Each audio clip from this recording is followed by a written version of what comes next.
Добро дојдовте повторно во уште една мисија Лилма.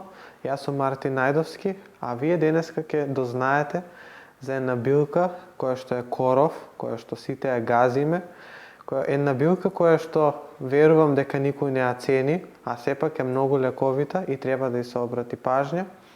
А тоа е билката на денот за денеска, е всушност црвената мртва коприва или по латински Lamium purpureum. Во народот, освен позната како црвена мртва коприва, е позната и како попово винце и великденче, поготово во Велешкиот крај. Пределот Иванковци и Мамучево е позната како великденче. Зошто? Бидејќи порано нашите стари, правеле за Великден венчење од оваа билка. Да не ја помешате со великденчето, односно плукњакот, Pulmonaria officinalis.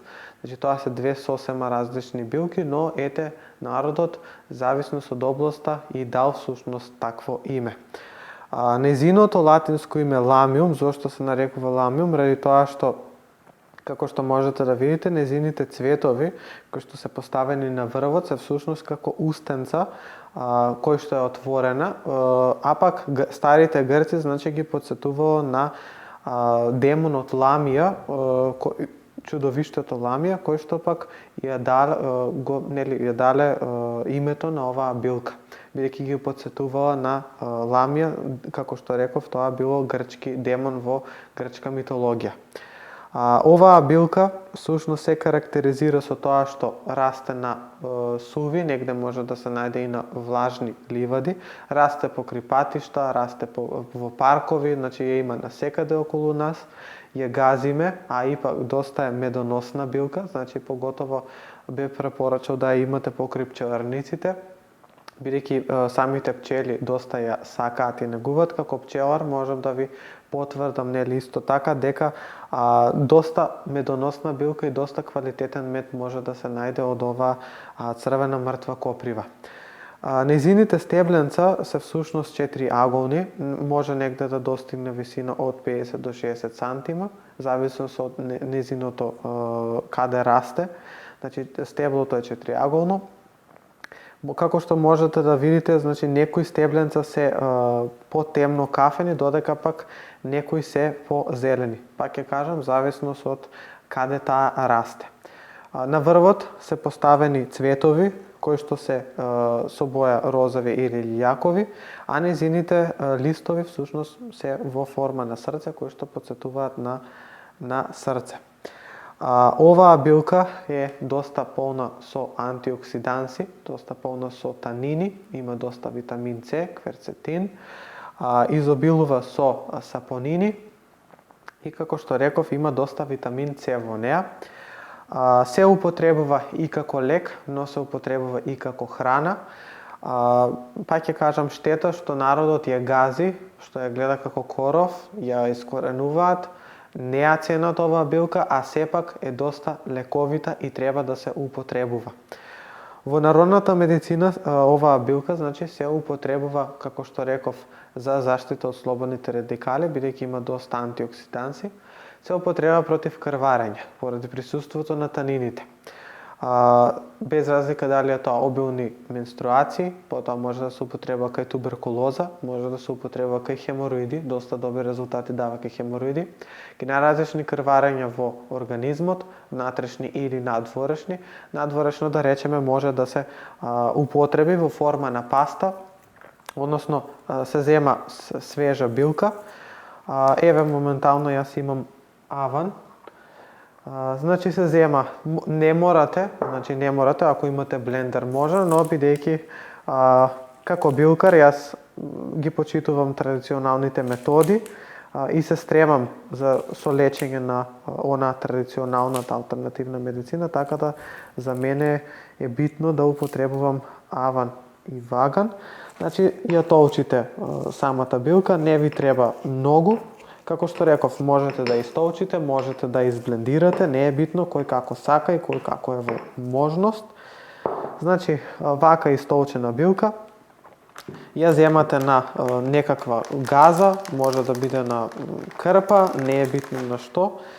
Значи се зема една газа, потоа се става оваа билка, свежа истолчена билка, значи сите сокови ги има испуштено всушност како ваква кога и потоа се става на местото каде што е крварењето, без разлика како што реков дали е рана, може да се стави како облога на хемороиди, значи можете да употребите вака како облога, односно свежо истолчена, или пак можете да употребите во форма на чај со испирање на самото место каде што се хемороидите.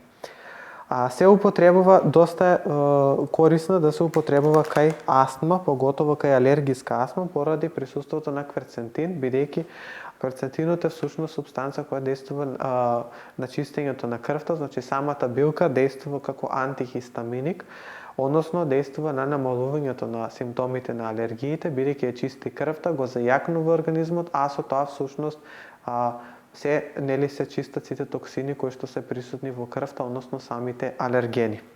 Може да се употребува кај проливи, кај повраќање за зголемувањето на имунитетот. Може да се употребува кај хемороиди, внатрешни или надворешни, нередовни менструации, крвави менструации, односно обилни менструации, на различни крварења во организмот, за јакнење на самиот организам, значи може да се спрема во форма на чај, може да се спрема во супи, чорби, варива, значи освен што е лековита и јадлива билка. Како се спрема чајот, значи потребно ви е свежа билка или сува билка, не е битно, значи негде отприлика околу една супена лажица сува билка, значи ситно исецкана, бидејќи моментално да ви покажам, нели, немам нож при рака, но се зема една супена лажица свежа или сува билка. По можност би препорачал да употребувате свежа билка и секако нели можете да си сушите, да си имате за кога ви е потребно. Се зема една супена лажица црвена мртва коприва, се попарува со 250 мл зовриена вода. Се поклопува ова, се остава да остои половина час, 20 минути до половина час, се процедува и се пие по една ваква шолја са бајле и навечер, може и до 3 шолји на ден да се пие. Можете да си изработите и лековито масло во домашни услови, значи потребно ви е во една тегличка се наполнува со свежо, односно со полусвежа и ситната билка.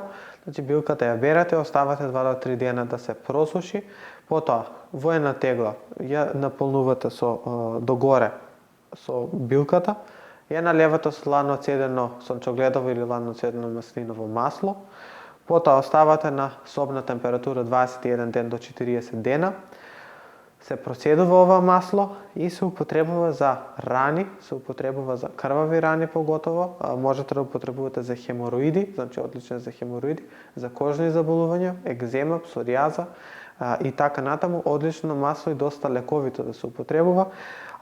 Тинктура исто така можете да си припремите во домашни услови, значи потребно ви е 100 грама билка, свежа билка, се налива со 1 литар ракија домашна од 40 до 50%, се остава да стои 21 ден. Потоа се процедува, низ газа добро се истискува црвената мртва коприва и се употребува по 20 капки 3 пати на ден, разматени во 100 мл вода половина час пред јадење. Многу е битно да напоменам дека луѓето кои што имаат проблеми со згручување на крвта, значи не треба да употребуваат, како и доелки и трудници. Секако и деца над 10 години може да употребуваат. Не треба да се употребува кај луѓето кои што имаат проблеми со згручување на крвта поради можните несакани ефекти, односно поради дополнителното згручување на крвта. Така да оние луѓе треба да избегаваат максимално или пак ако сакаат да употребуваат, треба во текот на денот да се испие највише до 2 литри вода, за да може да се разреди крвта, да не предизвика некој тромб, односно некое згручување на крвта. Се надевам дека после оваа емисија ќе ја берете оваа билка, ќе ја сакате, ќе ја негувате, ќе ја почитувате, ќе ја берете и ќе изработувате лековити препарати од истата. Ви благодарам за вашето присуство, ви благодарам за вашата гледаност. Се гледаме во наредна емисија. Останете во добро здравје и запаметете, за секоја болка има и билка.